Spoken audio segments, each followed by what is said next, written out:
Ladies and gentlemen, it is time. Grab a cold one, crank up the volume, and join the show.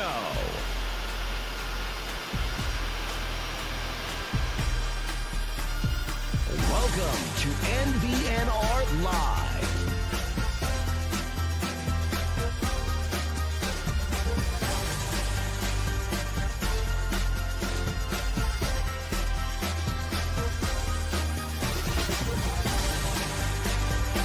And here we go. It's no block, no rock. Welcome. Come in the office. Come here. Come on. Take a seat. Hurry up. Take the black off. Take the black off. Black's not allowed today, even though a few of us are wearing black still. I don't know how. I don't know why. Is because I watched a funeral yesterday. Your own. 21-17. 21-17. Yep. USC. I did not have that. Not on the bingo card, right? Not on the bingo card. We are brought to you by this episode. This counseling session is brought to you by Heavy Brewing, based out of Gretna, Nebraska. Mike has the logo right there. It's a cool little monkey logo. I like it. And the beer is good too. Yeah. And normally we'll drink beer tomorrow, but it's a Sunday morning, 9 a.m. Daylight savings time, all those things. And so, yeah, just shout out to our friends at Heavy Brewing, and we will try some of their amazing beers tomorrow on our Monday episode. So make sure you guys tune in at 6 o'clock tomorrow to watch us live and drink Heavy Brewing beer. I can't wait. Okay, guys. Let's say we get into the good things we saw, a.k.a. the triumphs. You know where we go. We've gone this route the past, it seems like half the season. We start with this guy. It's Emmett Johnson. Yep. Right. Of course. He is the best running back we've had in a while. First 1,000-yard rusher since Devon Azigbo. Yep. Better than Divine, I would say. He does a lot. He does a lot on his own. Like I've joked about how when he runs, it's obnoxious because of how hard he runs. Just like it sucks because I feel for him. He deserves better, man. He does. Yeah, I agree. You know? Gosh dang it. Emmett Johnson. But you know what? I'm sorry. Here's where we start. Is the blackout was cool. Right? It was cool. Yeah, I tip your cap to Husker Nation. They followed the rules.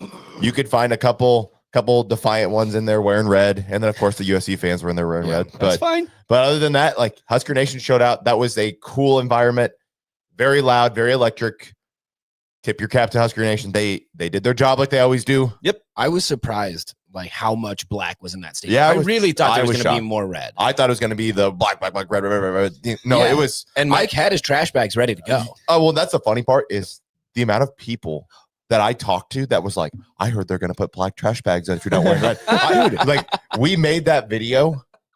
Was it on Monday or Tuesday? It reached almost 400,000 people. And I think everybody in Husker Nation, even their grandparents, found out about it because I had people that were like, no, that's not real. No, it was not real. But I'm glad that we made it. Dude. Before we even got to the live show yesterday with Bauer Underground and Ala Fiber. Shout out to them. Shout out. That's a triumph. We had a great time at the tailgate. The show was fantastic.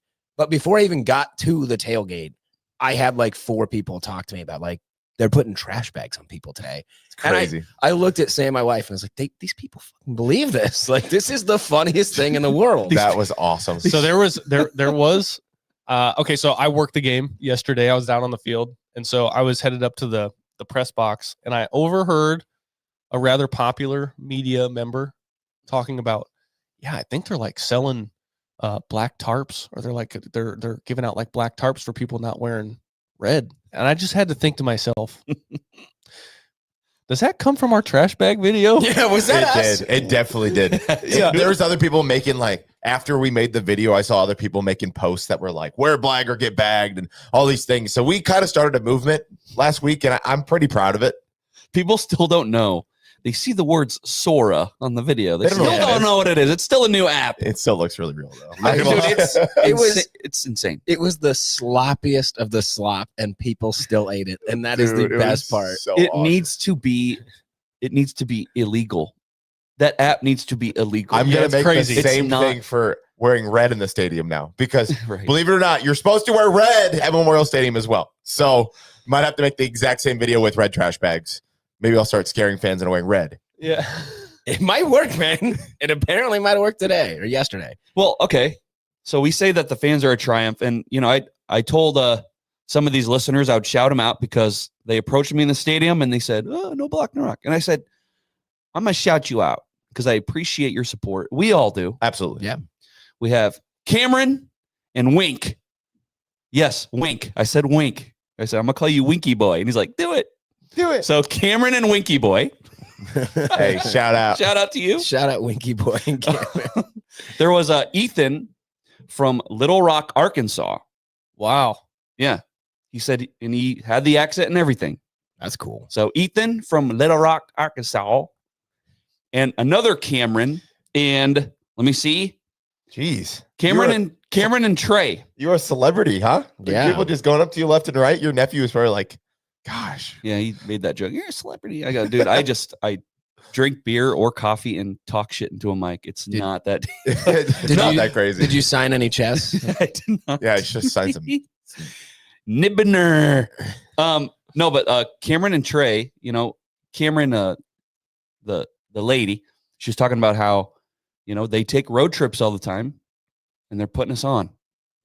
They're putting us on in the car That's fine. for hours at a time. You know what? You know what? and they I can do? said, she goes, I hear your voice. I go, I am sorry. That's a long time to hear us yap. No, it makes them drive faster. I agree. Get me there now. Turn this off. Cameron, next time, there's a couple road games coming up. If you want to host MBNR in your car and take us to the road game, we'll just do the show from your car.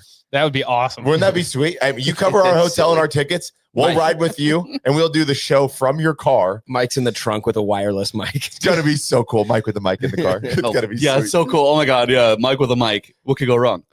No. And I even said to Cameron, I go, look, here's my suggestion to you.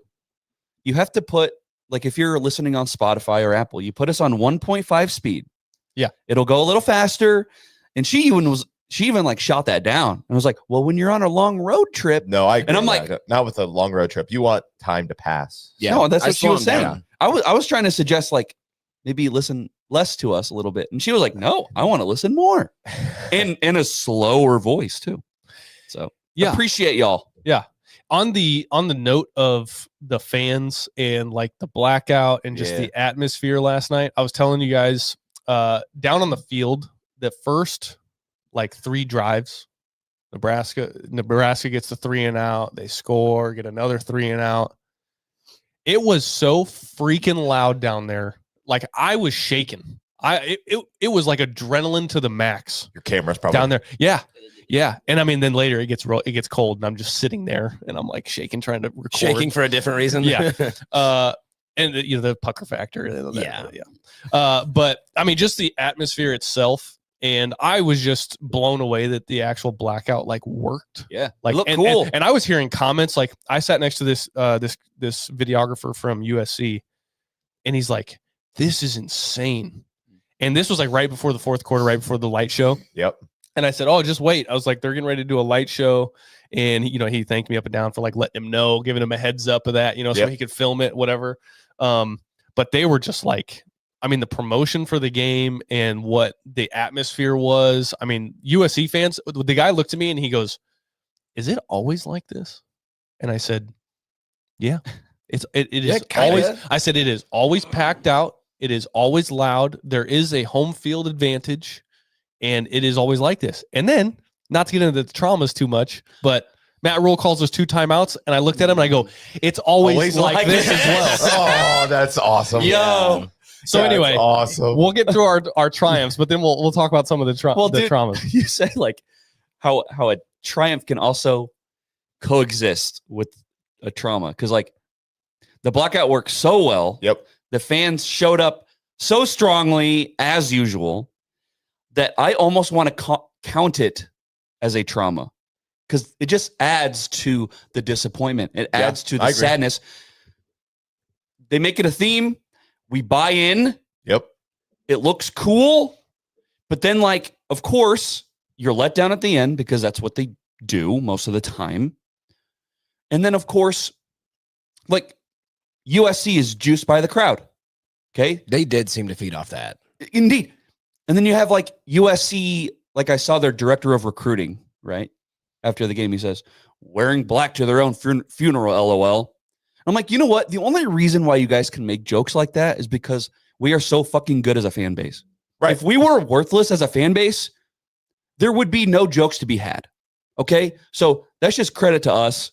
Like, we give the USC team something to juice off of.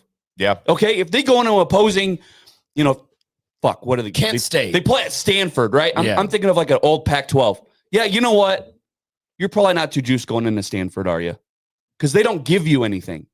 We provide the energy. You're welcome. Like, I'm just giving more credit to us. Fuck, man. We show up. We're loud.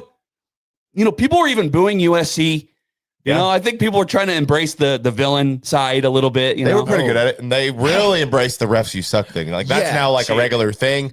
I wanted to address this too. I think the refs you suck thing, much like the normally button, we need to put a limit on how many times we can use that in a game. Yeah, I agree. We got to like 5 times last night. Yeah. And I think the 5th time is like, okay, maybe we're overdoing this a little bit. Yeah. Yeah, Like there were some bad calls. Like that happens. Sure. That's football. Yeah. That happens every week for every team. Yeah. Put a Okay. So, limit. and he's talking about the limit on the normally button being. Normally I prefer back to our. There it the word. is. You got a That- while. Speaking of the limit, we hit it. Yeah. But yeah, man, like, I know we started with Emmett, and I think we'll touch on that, but I just want to shout us out first. And there's super chats rolling in, most of them traumas. So stick around. Sure. I promise I will get to them, and we'll talk through your traumas here. Right now, triumphs, fan base. Emmett Johnson. Emmett Johnson is your best player. And you know what? I said going to that last drive, you know, we had the ball with a little over 2 minutes left. I said, live by the sword, die by the sword. Just pound Emmett and see what happens. Right. And they kind of started doing that. And then, you know, Latif fumbled the ball, and we'll get in traumas, I promise. But then like the last play, I'm like, just it's 4th and 1, give the ball to Emmett, and that's what they were going to do. Yeah. And of course, he gets tripped by Latif, and it just sucks because he ran so hard. He deserved to win that game. He did.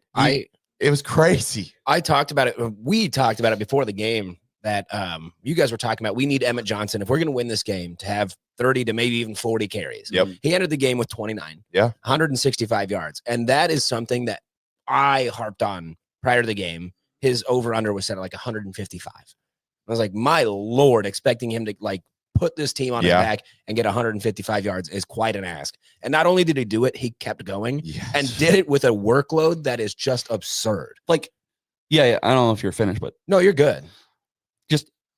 I'm just so continually amazed. Every touch he gets, besides the one where he gets tripped up at the end because of fucking course, his ability to make something out of nothing all the time. It was Like, crazy.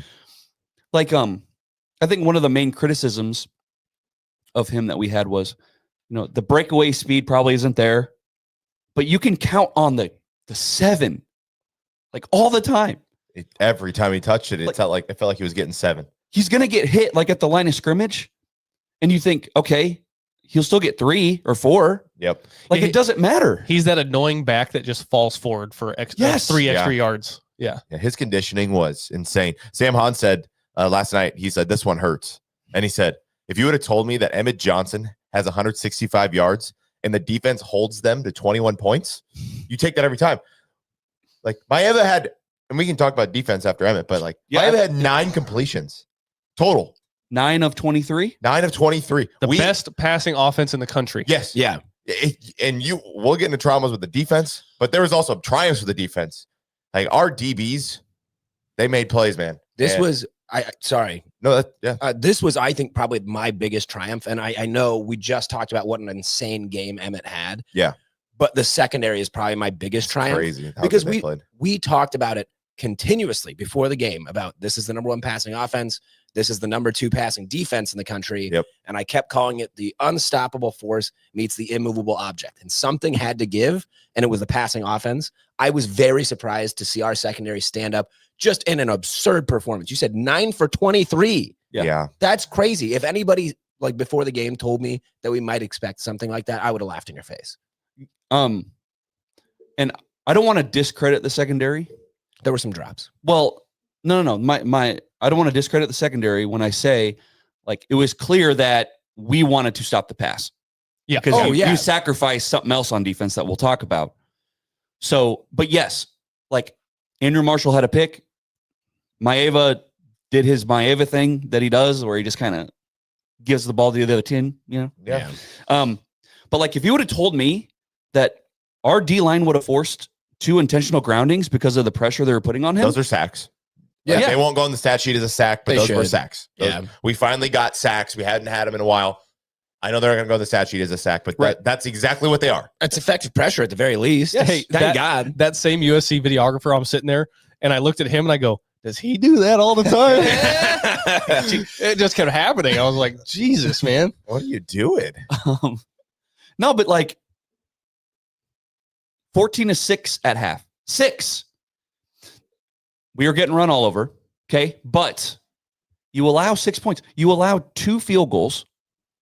And like this defense stood up, at least in the first half, like over and over again, allowing 3 and outs when you needed to.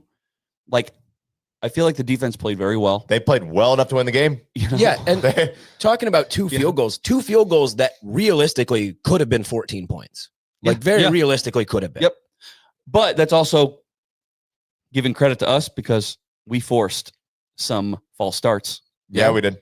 Remember? It was like Back it up. It was a 4th and 1 that they were lined up to go 4th for. and 2. Yeah. Yeah, 4th and 2. Yep. And they're going to go for it. It seemed like. Yep. And they jumped. So credit to the defense. You forced 3 and outs. You forced turnover on downs. Like Dylan fumbles. But what does our defense do? We force a turnover on downs. And you're like, do something with that. But they couldn't. No. But Triumph defense for like 88% of the game. Yeah. Like they did enough for you to win. They made Lincoln Riley have to run a trick play to actually pass the ball on you. I'm just saying, like, our DBs played that well. Mm-hmm. The number 1 passing offense in the country. Our defense played so well that Lincoln Riley had to go into his bag of tricks to move the ball through the air. And it worked, but he was there. I remember yelling, "Oh, Lincoln, you got to resort to gimmicks now, do you?" Yep. That's cute.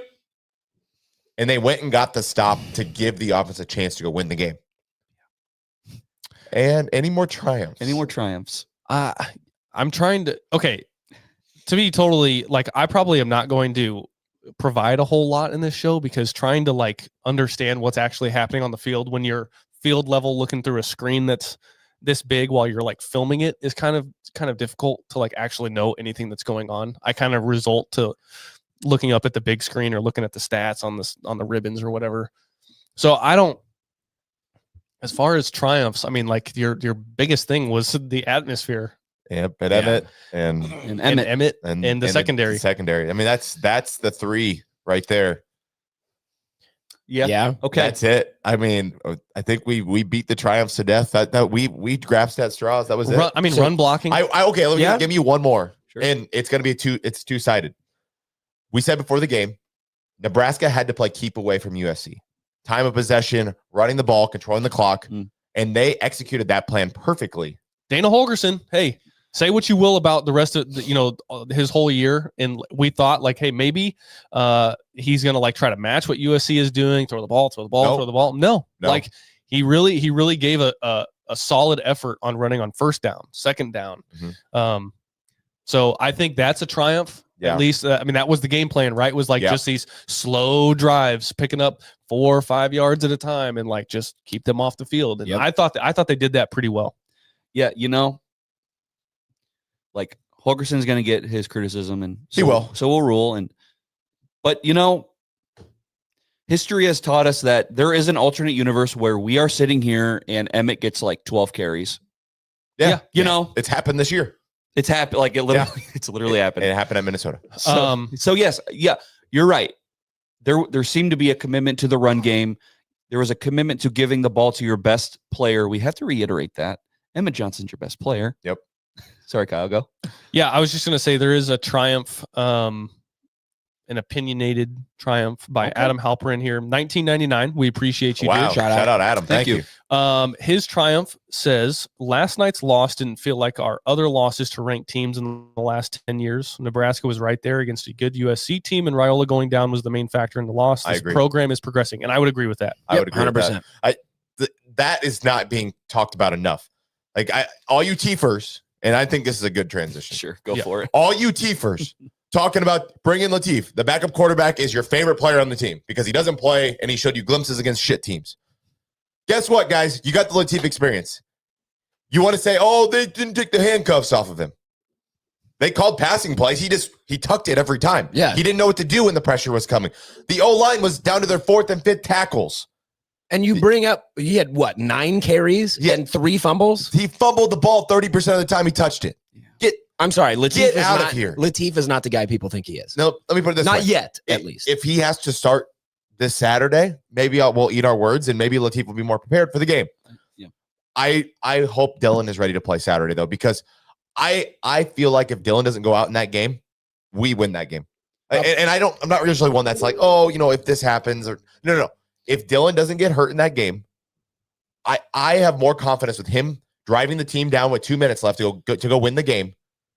Because at least there's a threat to pass the ball. There was no threat to throw the ball down the field. So they loaded the box. He had 7 passing yards and 7. almost a whole half On 7 of football. completions. 1 yard per attempt. It's crazy. And listen, it would not be fair if we did not mention, like, hey, he probably wasn't running with the ones all week. He was not preparing. You can say what you will. Yeah, I prepare as if, I'm the next man up. I'm ready to go. Like, it's just not really the way that it works when you've got a star quarterback that is your starter. Yep. Like, he's taking all the information in. He's getting all the reps. He's doing everything, right? He's meeting with the coaches.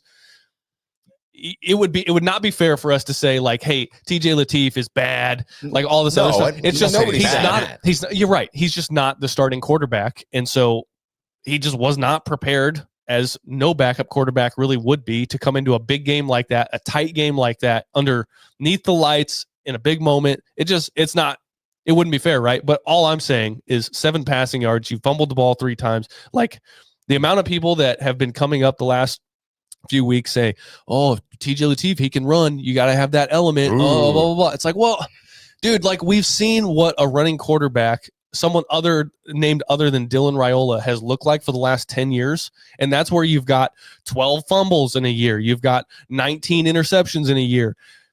That's what we've seen forever. You finally have a quarterback that can manage a game and throw the ball and just manage the way the game is supposed to go and not turn over the ball on a record level.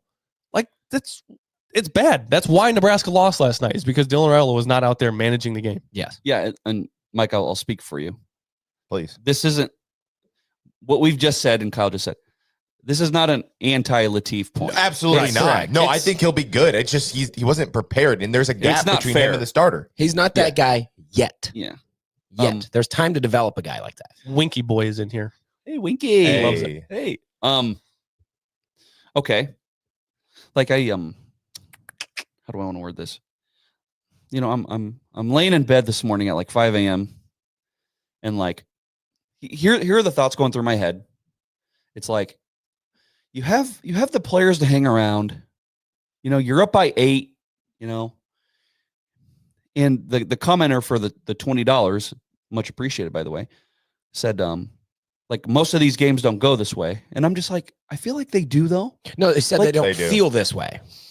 Okay. I mean, We lose a lot like that. But this one felt different. Well, That was the sentiment behind got the comment. away though. our players, they hang around. They always seem to hang around, right? Our players seem to be good enough. But there's a feeling that I get that maybe the staff held them back, at least in this game, just felt like the staff didn't put the players in the best positions. I don't know if I can agree with that though. Like Okay. Mike and I were kind of talking about this prior to going live, and it's like, we've seen how many times you've got the ball, you've got a drive to go win it, and you get down the field and then you fumble the ball. Like think about Dylan's play where he fumbles, gets hurt. Right. We've seen it where you stick around long enough, you give everybody hope in the last drive, and then you throw the interception, game's over. Yeah. Or fumble the ball, game's over. I mean, that fumble happened at the beginning of the third quarter. Yeah. And it's like, And we were winning. yeah, and we're winning. And it's like, while it sucks, that's football. Like that stuff happens to every team in the country every Saturday, right? And you've still got a whole half to play. The difference is that Dylan Raiola goes down, and now you've got TJ Lateef in, and everybody says like, they were probably conservative or they didn't take the handcuffs off of him. And it's like, I disagree. Like, I don't think I saw anything that ultimately what it was USC just recognized you've got a backup quarterback, true freshman in there, and you load the box. Yeah, you pin your ears back and you just go after him. And when he feels like he's only got a second to throw the ball, he tucks it and he runs. Like that's not going to get you anywhere, right? Yeah, and maybe this goes into one of the major traumas I think will be like one of the sticking points of this game, right? The 4th and 1. There it is. Okay, now Kyle. Yeah.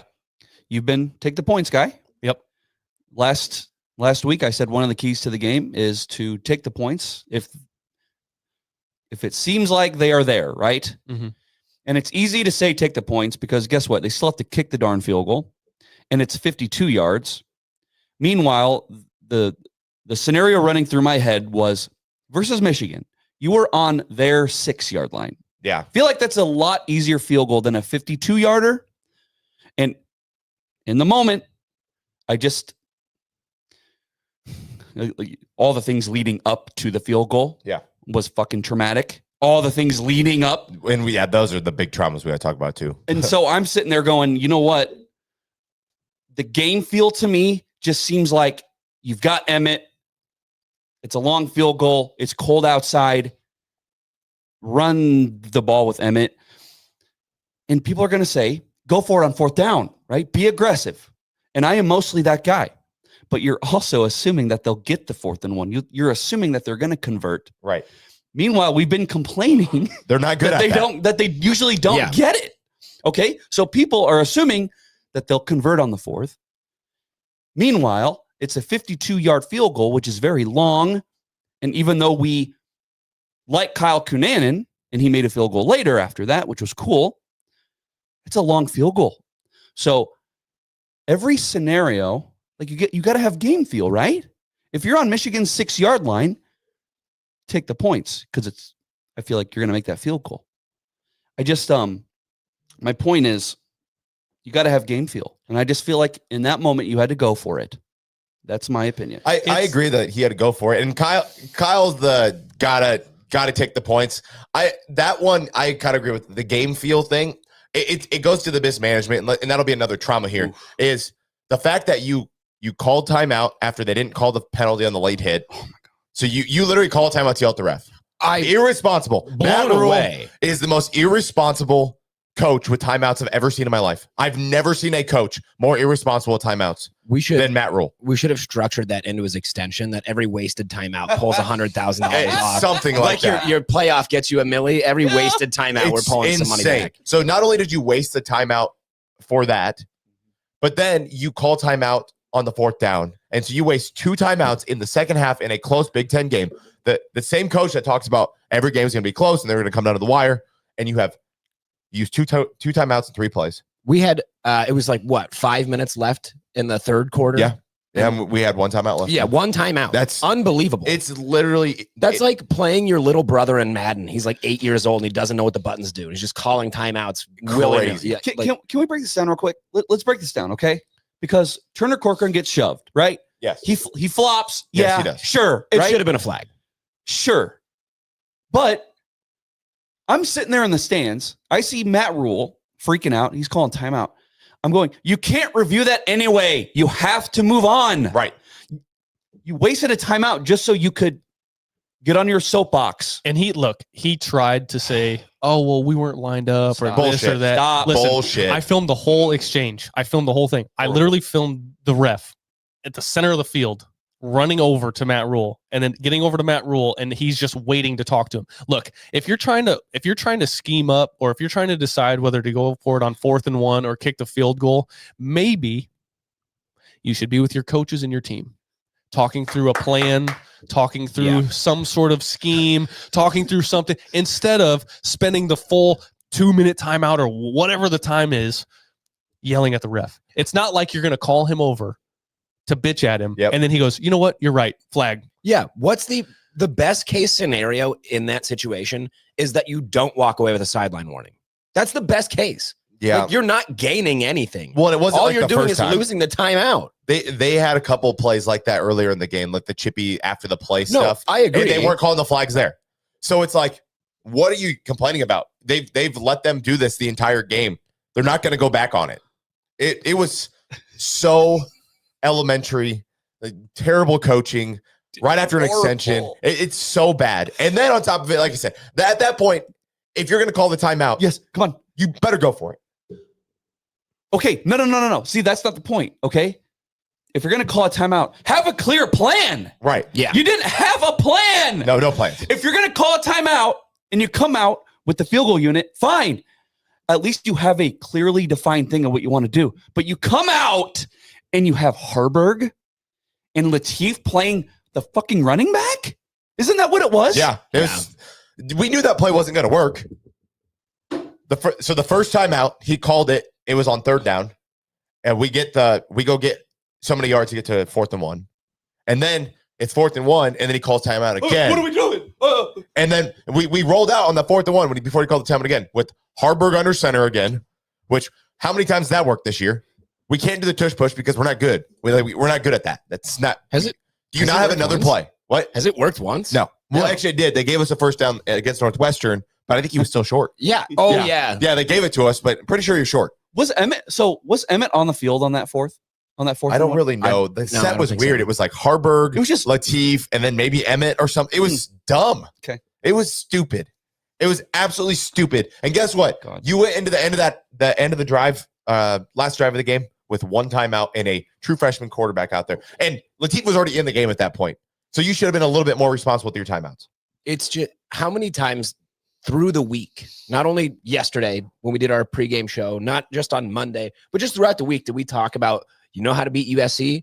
Do what you're good at. Right. Focus on your strengths. And somehow the second half, I think we just forgot what our strengths were. I disagree. Like they ran the ball really well in the second half. Well, I guess on those big key play, like that, I guess clock management's never really been a strength. But No. it's like something you can easily fix. It's crazy. And that, we're like in year we 3. acted like we were children. Play scheming, like again, rolling out Harburg and Latif on these fourth down. Like what? It's so cute. What are you thinking? Dumb. Yeah, keep it simple. Just do what's working. It's crazy. You know what worked the entire game was that motion with the tight end. He'd come back around and then he'd come back, kick out, hit the outside guy, and we'd run up the middle for 7 to 10 yards every time. That play worked. Run that again. On the conversation of going for it on 4th and 1 or kicking the field goal, I've been beating my chest on take the points. Yeah. Matt Rule described the situation as, look, I talked with my special teams staff. They said, yes, he's made it. Mike, you mentioned you watched him making those field goals from 52 yards at halftime. I watched him kick 1.5. Like, I would have been more upset if you just try to stuff Heinrich Harburg up the middle, get stuffed, and then you just walk away with nothing. At least they tried. At least in my mind is go up 2 scores. You go up 2 scores. This is a totally different situation Probably we're game talking over. about. Sure. You had the game. You had control of the game, it seemed like, for 3 quarters-ish, up to that point at least, right? You go up 2 scores, and suddenly the crowd realizes something is happening here. Yep. Okay. If you go to your coaching staff and they say, Coach, he's good. He's made it. We've been warming up. We've been doing this stuff pregame, halftime. He's good to go. Fans would have been so much more. This is all revisionist history. Yes. And we've talked about this 100 times. I've been beating my chest. Take the points, take the points, take the points. Everybody says, game feel. You got to go for it on 4th and 1. It was soft. Paul Kavalak is in here. He says he says the broadcast was like, that's a cowardly decision. Oh, I heard that. Yeah. Look, give me a break.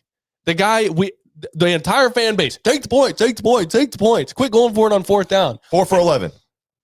Like Not that guy. the analytics, man. If we're finally looking at the team analytics in this game, and we're like, hey, we're not very good at 4th and short because they load the box and they just stuff the run. So you try to take the points, and now everybody's upset. You didn't go for it on 4th and 1. I get it. There's a damned if you do, damned if you don't. That's the bottom line. I just appreciate trying to go for the points. Like, try to get up 2 scores. It came close. How many times have we heard that? It came close to that being the case. Had they ran Heinrich Harburg up the middle on a tush push, we wouldn't have got it. You would have been stuffed, and then everybody would have been real pissed. So it's I get the management of the timeouts and how that whole situation unfolded, and you just ultimately end up missing a field goal is why everybody's kind of upset. I just appreciate the fact that, like, he didn't just immediately go, we can get a yard, and then get stuffed. I just can't stand that. Well, I mean, I'm not saying you're wrong. I just think the counter to that would be, well, then don't do a quarterback sneak with Harburg. Just have a different play. Like, yeah. So Run it with Emmett. Emmett had been really effective. We talk about how he always falls forward. But it's like, and you have Latifin. So what if you do a play action and he rolls around and look, I know he fumbled every time, 3 times. Every fucking time he touches the ball, pretty much. But like, Latif has the running element, right? And so what if you do play action and he sneaks out the back door and runs it? Right. And no, not fumbles. Not fumbles. Probably not in the play sheet though, because he didn't prepare like he was going to play. Yeah. So, well, I mean, look, what if he makes a field goal? Like, what if they ran this win. play? What if they ran that play? Yeah, what if he makes a all field the goal? what ifs are just. It's one of those things that, like, the take your points crowd, you have to live by the sword and die by the sword here. Yeah. Like, you can't sit here and say, oh, this is the one time it's different. Yeah. It is smart. You should be trying to get those points regardless. Yeah. I mean, I don't know. Maybe soft isn't the right word. Cowardly is crazy. Yeah, cowardly. Cowardly on a broadcast is crazy. Okay, let's change the topic. Hold on. Like, maybe wishy-washy? Because, Mike, you say you're not that guy, right? Yeah. I'm of the Dan Campbell thing. If that's going to be your thing, then make it be your thing. And don't listen to stupid podcasts like us. But Dan Campbell converts them. Well, I'm just saying, if you're going to be that guy, then be him then. Yeah. I don't know. It just seems wishy-washy. And, of course, everything leading up to it. That's what makes it worse. Is everything that led up to that situation. Because it just gives off who are we? Who do we want to be? If we didn't use any timeouts during that thing and we missed a field goal, I've been like, oh shit. But all the drama before that, I think, is probably really enhancing the situation and what it was, because 100%. You got 0 points and you gave up 2 timeouts. I think that's the worst part about the entire thing was you got 0 points and you wasted 2 timeouts on offense. So in 3 plays. Bad. Crazy. That is the worst clock management I've ever seen in my life. The worst. All that, just the chaos, right? It's terrible. Not knowing who you are. And just the cherry on top is contract extension. Like, this is going to be happening for maybe a few years. And now, I knew you've got this big stage with the blackout, and you've got a nationally televised game, and it's just all this hype. You've got the contract extension, and I knew it's going to be on Twitter. Everybody was already talking shit, but like, as soon as it was announced and it comes up with the record for Matt Rule and all that, it's like, okay, like, there's nothing we can do about it now. Nope. And so, like, sitting here bitching about it is. By the way, and I don't want to get too far into this because we've got super chats. We got super chats here. I am of the notion you have to extend. You have to. I agree. Sure. 100%. Yeah, I'm not. So I'm not just mad because we about lost that game doesn't mean that I hate Matt Rule. I just think he can't manage a game at all. I think he's the worst at it. He needs to hire someone to do it. Don't be full CEO. Don't do a single thing besides just stand there on the sideline, because I don't want you to make any big time decisions ever again. Just real quick, just a shitty comment I want to make. And how about, and we're going to shout him out and name him by name because I guess he's a friend of the show. Maybe don't call Josh Peterson. Yeah. Like, because who fucking cares? Yeah. It just gives off that you're petty and you're not exactly locked in. But when your clock management sucks ass, it just kind of makes things look kind of weird and goofy. Terrible. Sorry. I had one trauma it is game related, but I had the efficiency of opposing fans because I didn't even get out of the stadium and to my car until I got sent a graphic of Rule with his mouth open and a big 0-29 for Nebraska against ranked Sick. opponents. Yeah, the efficiency pissed me off more than not more than the timeouts, but it was pretty darn close. Yeah, but they like- were so fast. You know what? Hold on. Win a game, dude. Yeah, I mean, 0-29, but like, It's not what is him. what is he? 1-8 No. or whatever, or 0-8, whatever. yeah, 0-8. 0-8. Sorry, I said 1-8. Yeah, Yeah, that's, I that's wish. not all. we snuck I one in wish. there. Yeah, that's not all. Hey, and super chats are probably going to touch on this, but we haven't even touched on. We can't stop the fucking run. Yeah, I'm sure there's a super chat. There about has that. to be. Guaranteed. Is it No? not? Yeah, we'll see. I'll read through Okay. some of these. We've Yeah. already kind of touched on some of these. Okay, so BA with $1.99. We appreciate you, King. as always. He was at the tailgate yesterday. I heard he got on the show. Yes, he He did. did. All right. He said, "What do we have to do to fix management, game management?" So we've been touching on that. I think I just talked about that. I think Matt Rule should hire someone to handle all clock management moving forward. Make all decisions for fourth downs. When to call timeouts. Matt Rule's not allowed to do that ever again at Nebraska. Challenging. We have 3 years of evidence to tell you that it's not getting better. I want a shock collar on his neck. Anytime he starts to go like this, we just give him a little buzz. It's crazy. He's the Go, worst, go talk to an adult really quick. the worst clock management coach I've ever seen in my life. He's hands down. Okay. That game was the worst. Nate comes in with a $4.99 super chat. Hey, shout out Thank Nate. you. He says, "I go to bed and we're 6-2. I wake up and we're 6-3 with a hurt starting quarterback and no way to watch the game. 29 straight against ranked. We lose. GBR, Yeah. and we feel that. Yeah, that where- one hurts. Where do we go on that one? Yeah. Yeah, it sucks. Pain. Yeah. Pain. I actually, Our buddy Paul Ivy. He says, "If DR doesn't get hurt, we win that game with a $2 super chat." Appreciate Hey, you, Paul. thanks, Agreed. Paul. I mean, it's hard to argue that, especially when you see like how Dylan has led fourth quarter drives He's with been 2 minutes very, left. Like, yeah, very was gonna good. say- Very clutch. we come in, we get the ball with what? 2 minutes, 33 seconds. Yeah. We're like, how much of you guys was sitting in those seats like, please, dear God, let me watch 15 come out on this field right now? I wanted to. I wanted it so bad. And I saw Latif roll out with that 233. I was like, no, Well, dude- it's not going to happen. yeah, I mean, there was a part of me that thought that, like, do you roll him out there? And like, yeah, I know he can't defend himself. I mean, it's we found that out. iffy, but like, But still, but like even in that drive, it was very it was slow. There's no sense of urgency. I don't know. and They there's- were going to make that the last drive no matter what. Like Yeah. Matt Rule, at that point, Matt Rule said, I'm going to live by Emmett or die by Emmett. And the game is going to end like this, where it's not a blowout, not 2-score loss, nothing like that. 4 points to a ranked team. Or I'm going to go out and we're going to go win the game. That's what Matt Rule did on that drive. I don't hate him for that. I said, give your player the best, give your best player the ball, Yeah. and live by the sword, die by the sword. Like they decided their best player is a running back, so they had to run the ball. Well, and not they to ran on mention- the clock. Not to mention, it started on the 4-yard line. That didn't help. yeah. Yeah. Right. And here's another one. Here, go back to mismanagement and bad coaching. Why would you give Lincoln Riley the 5 yards to back him up to give that punter more room to punt the ball? I don't know. Why the that hell- was crazy. Why the hell did you not decline that penalty? Hmm.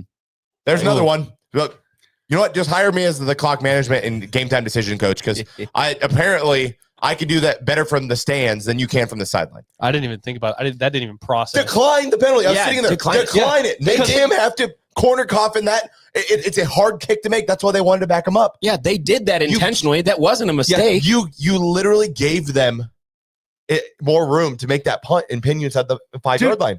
Yeah. See, it's so bad. You know what? You know what? It's fucking terrible. Not okay. Yes. Fans around me are cheering. Yeah, delay again. That's what they wanted. Yeah. I yelled that. That's what Decline USC the wanted. penalty. You fucking dummies. Yeah, bad coaching again. Another bad coaching. If a Nebraska- punting unit takes a delay of game, it's been done by design. Well, because it was like 4th and 12 too, so it's not like they were going to go for it either. Right. Like if you didn't accept it, or if yeah, but you did. You accepted the penalty and moved them further back and gave their punter perfect room to to pin them inside the 5. I do recall. Was it Scott that tried to do that at one point? I think it was against Illinois, and Brett Bielema was like, Yep. "No." Yeah, decline. Yes, There was like 2 delay of games Yep. in a row, and Brett Bielema just kept declining Yes. it. And then finally they just kicked it. They're like, "Well, we Yeah, have to." They were like, hey, if they have another one, it's an enforcement like conduct or something. Yeah. Yeah. Hey, and you know, we give Big Bert grief because he's big. Nobody knows how to coach. I feel like he's a pretty good. Yeah, I mean, I bet I'd love Bert to be my time management and game time decision coach because, wow, And our buffet provider. decline the penalty. Insane. Anymore? No more super chats. Okay. So we can change that. yeah, we can talk about the run defense. Sure. All right, time to hit the elephant in the room. 202. I mean, it's one of the elephants. 202. Yeah, over That's how two- many rushing yards got put on us over yesterday. 200 yards rushing. I mean, I think it's just straight up. Occam's razor, right? The easiest answer to this is that your defensive line is just not good enough. They're not good. Like Undersized. we can get in the X's and O's, and you gotta fill your gaps. You gotta stop. You gotta fill the A gap. Like they're just not good enough to do it. They ran That's the all. same play over and over again. They had five plays and 5 first downs in a row. Just running the same freaking play. Like you got to get your hip through the. They're not good enough to do it. Well, Like we can talk about how they but they're just not good enough. I think in maybe certain schemes against certain opponents in certain leagues, they would be good enough. Yeah. I think when you don't have a Ty Robinson or a Nash Hutmacher just to like bully Bolster, somebody Yeah. all game and just like keep the offensive line from pushing you for 2 yards. Yeah. The very first game, Cincinnati, immediately, the first freaking play, they run out on the field. I texted the group chat. These guys are undersized. Yep. They're not big enough. Nope. And it is just played out where right now you're trying to like you just mentioned, you're trying to like do these like gap schemes and you're twisting and turning and stuff just because you kind of have to just get lucky. And they're not hole pluggers. No, No. you're getting washed out into the second level, and those holes are part in the Red Sea. Dude, And those linemen were on the second level, just blocking our linebackers with ease. Just going upfield, just setting the holes wide open, huge holes. and like you talk about The biggest. The biggest biggest hole, so big. Jesus, Can't be plugged.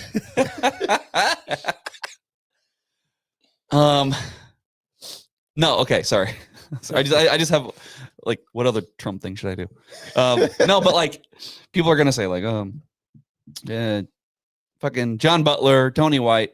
Tony White benefited greatly from having those two guys in the middle of the line. Yes. Yeah. And so if John Butler had Ty and Nash in there, it's looking a lot better than it is. Yeah. But it's like you gotta go get, because there's nobody in that room that can do that. Nope. Right? No. We are kind of hoping Van Poppel, Or Keanu Davis. single digit Yeah. Riley Van Poppel Yeah. getting Manhandled, dude. Dude, he reminds me of like I'm laughing because it's painful. he just reminds me of all the D lines that we had under former head coach Scott. Just getting beat up like little brother, like Well, you're fine. No, what are you doing, buddy? That's it. Yeah, like you're holding, he's swinging, but he can't do anything. Like that's just what it looked like on every fucking play. Or Lincoln Riley, thank God, I love him. Oh man, Thank God he passed the ball as many times as he did. dingus. 'Cause he had to be Mr. I'm big Yeah, brain. He did. He could have just ran the ball every single play, and they would have won that game by probably 3 scores. Yeah, absolutely. That's Jared. You texted, I think it was in like the third quarter, and you said it's a gift every time they throw this ball. Thank you. Thank you. And that was like right around the same time that USC realized, like, oh shit, we can just run it. Yeah. Like, we can just Wait, do that. Maeva, do you remember that you're a mobile quarterback and you can actually run again? That was the most embarrassing thing. That was the big thing. Well, I mean, like I would imagine he has not put that on tape. Like he had like one Not at actual USC. rushing attempt for the last 2 games, and he came out and had like 10 rushing attempts last night. of course. yeah, dude, he put Of up course. 40 yards and 2 carries. And Yeah. they were back to back, weren't they? Yeah. Yeah. Yeah. Of course. He did that a lot before he got to USC, and then he just hasn't done it. And I remember I heard some guy on the radio this week from California that was like, one thing that we would love to see him start doing is what he did at his other stop was run the ball. And guess what? He did. He's pretty course. damn good at it. Yeah, well, he's really actually, good at it. this is, I guess, something that we talked about. Like, I didn't know if Nebraska's secondary ranking, the pass defense ranking, was real. It is. Because like, have we really played? Like, I know we played Sorsby. Like we played a couple of good passing quarterbacks. Yesterday it showed me that's real. But with Maava, like with his running game, is he really good, or are we just dog shit at stopping a run? We're just dog shit, I think. Yeah. Well, it could be both. I think it's like You have to mention too that like you are concerned about the number one passing offense, like throwing the ball all over the yard. threat of the pass. Absolutely. And so like it's not like you're just loading the ball or loading the box against Northwestern. You really have to. This has to be like a scheming thing. Like you have to pick the right time when to do it, and then you have to get ready for the pass. Maava commands respect in either side of the game. Yeah, like I don't know how many times, but you line up with 3 down linemen. Like we did that. And it's like it's a trade-off because we talked about how versatile the USC offense was. Yep. And so you're trading one thing for the other, right? Yep. You're betting on maybe they won't be able to run as well today. They have their 3rd string running back in, but when your offensive line is just working, it doesn't matter if it's crazy. You could have your God damn it, your blind cousin in there, colorblind. Let's say colorblind. Yeah. Just to be a little nicer about it. I honestly, that's one of those games looking at it, I was like, I could have rushed for a few yards here. Yeah. Dude, the Behind that holes, line, I could have rushed for a few yards. The holes were as big as this room. As big. wide as this room. It was big. It was insane how big they were. So there's somebody in here, Wayne. He says 3 games left. Try to get the underclassmen. They're all underclassmen. The entire team's at underclassmen. Youngest team in the Big Ten. Yeah, youngest team in the Big Ten. And the defensive line, to your point, the 3 down linemen versus the 4 down linemen. You do that, and you take away the jack position. Mm-hmm. And so McCullough leaves the field. Slim Reaper. So it's like, hey, do you want Nweri in there and McCullough, or do you just want Nweri in there? McCullough's standing on the sidelines, like just watching as this stuff. Like, I'd rather he be on the field. Yeah. Like, a difference you've maker. got David Huffkin, who hadn't played football before. Oh boy. Yeah, and he plays a lot now. He plays a lot now because you're trying to stop the run. He's a big body. He's strong. And you got 4 down linemen. It's like, well, you are sacrificing some things there. Are we at the point where like we talk about how on offense, Emmett? Mm-hmm. Like, are we at the point where, hey, Deshaun McCullough is standing by Kyle Byers, who works for Hurrdat Sports, on the sidelines, right? You could probably give him a high five, Kyle. Yeah. And do we just say like he should be on the field like all the time? Why don't you? So I know he had Oklahoma. He played like all over the place. He played safety. He played middle. He played outside. What with the lack of production from a second level at the linebacker position? Why not just move him to the middle? Okay. When you have 4 down linemen. So there is a conversation to be had about that. Yeah. Because that was the problem with McCullough at Oklahoma was that he was trying to do 3 different positions. Yeah. And then he was getting burnt up the middle. So then they move him to like a jack position. Okay. He was doing well there. Like the consensus around Oklahoma fans, and my cousin is a big Oklahoma fan, lives in Oklahoma City. Yeah. He said that exact same thing. He said, I hope that you guys just put him in one position and just let him eat instead of trying to move him all around the field, because that's where you suffer. But Yeah. But I'm just saying he does enough on the edge to warrant just put him there. Just keep him there. I agree. I think like with a guy like that, if you go turn on the TV today, it's Sunday. There's gonna be NFL football on all day. Thank God. You move guys like that, like a Micah Parsons. You move them around. You put them in the middle a little bit. You move them pre-snap all the way around. Like maybe do something like that. I don't know. I'm just trying to figure out what can you do to bandage this awful rush defense. Yeah, they're awful. There's nothing you can do. No, the D line's not changing. Even if you have 4 D linemen in there, none of the 4 are good enough. Yeah, they're just not. And like maybe UCLA, we can get away. You know what's really sad is like USC comes into the Big Ten. How are they going to adjust? Well, not that good. Well, not that good, but Yeah. You know what? Good enough. Yeah. And when I say this, I'm not saying USC is a bad team. They're fine. Okay. But what I'm about to say is just illustrating a larger point. Is like USC is not a good team, but they're good enough. And they're better than Nebraska. On that one night, they need to be just good enough. God, They are. Wouldn't that be nice? It's Every ranked team we play is just good enough.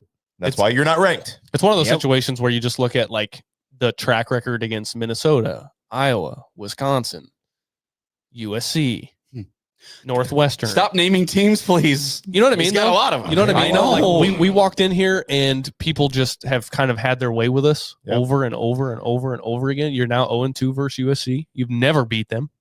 It's just one of those things where it's like, hey, at just some point it has to switch. You have to beat Minnesota and not have your worst showcase of the year against Minnesota. You finally beat Wisconsin last year. Iowa, this actually transitions very well with our last like 3 minutes. Adam Halperin again with another $4.99. We appreciate you as always. You, Adam. What are your guys' predictions for the remaining 3 games?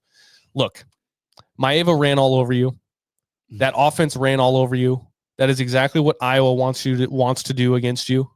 Now, granted, Mike, like you brought up before we went live, like you don't have this like deep threat, like this crazy it's going to be passing totally offense. different. You can load the Iowa. box like Northwestern. You can do all that stuff and just kind of make them beat you on the outside if they can. Yeah. But they're going to run the ball. Yeah, and they're going to. Gronowski's going to run the ball. Yep. Their O-line is good again. There were some years there where it was like, oh, it's not the usual Iowa O-line. They're good. Yep. Yeah. Go through the slate. Yeah. You got UCLA coming up on the road.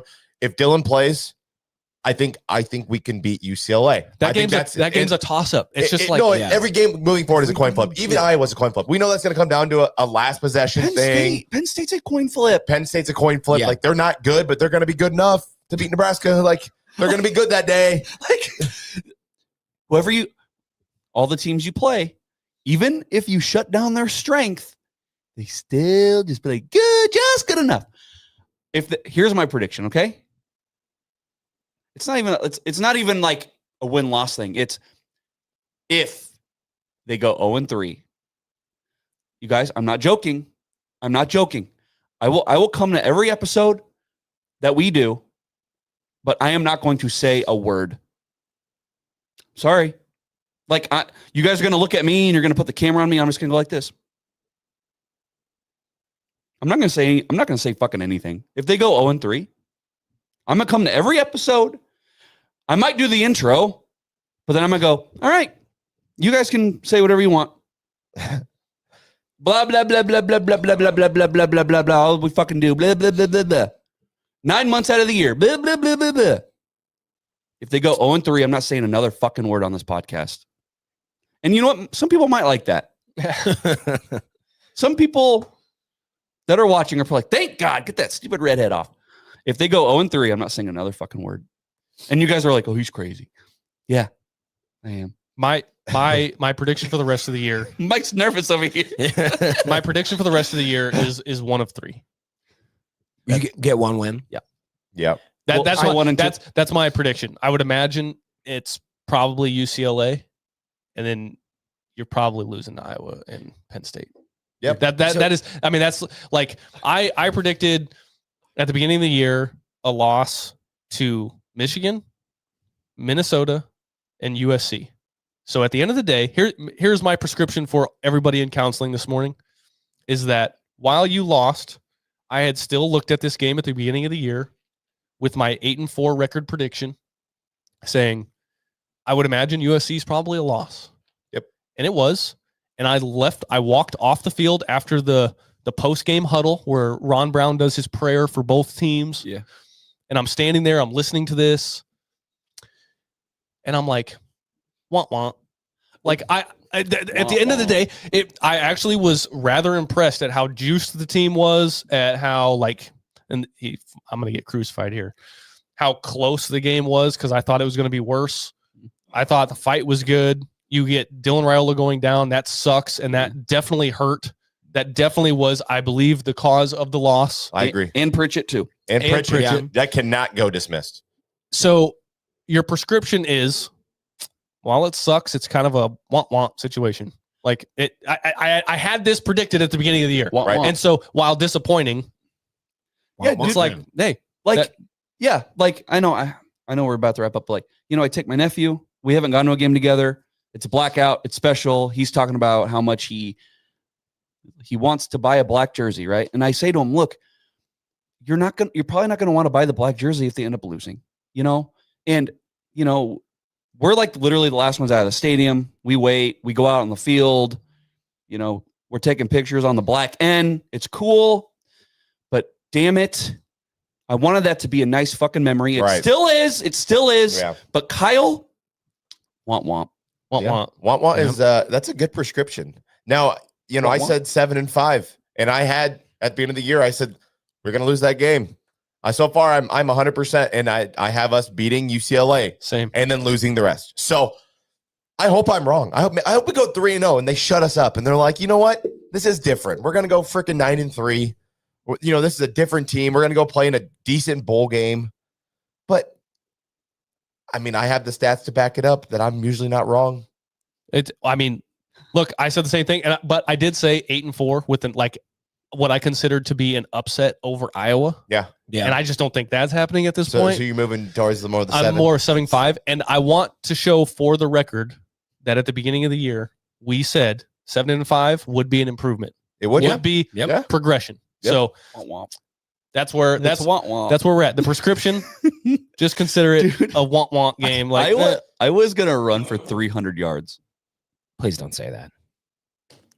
Come on, dude. How do you not see this coming? I can see it. I just don't want to hear it. Well, all these other teams, it's like you can kind of, they're good at this, and we might be able to shut this down. And like I was just the one team where it doesn't matter. Man. Like what they're doing. You remember last year when their offensive line sucked and they haven't been able to run the ball. Their linebackers, their starting quarterback. Yeah. Yep. Don't worry though. They got us. Yeah, I mean, I hope so. I mean, that's the last game in Memorial Stadium this year. We haven't beat them in Memorial Stadium since, was it 2011? Dude, yeah, it's been a while. They're just going to keep kicking our ass. I know we're still a few weeks away, but I can't help but just. Tomorrow, UCLA. We're going to talk UCLA.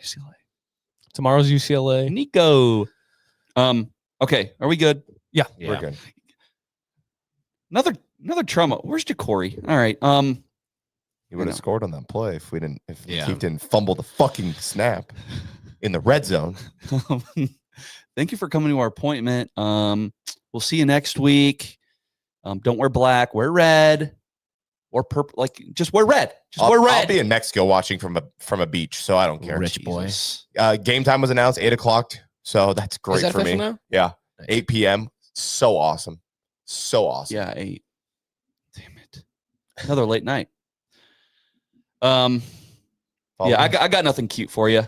Just see you next week. Get out of our office, please.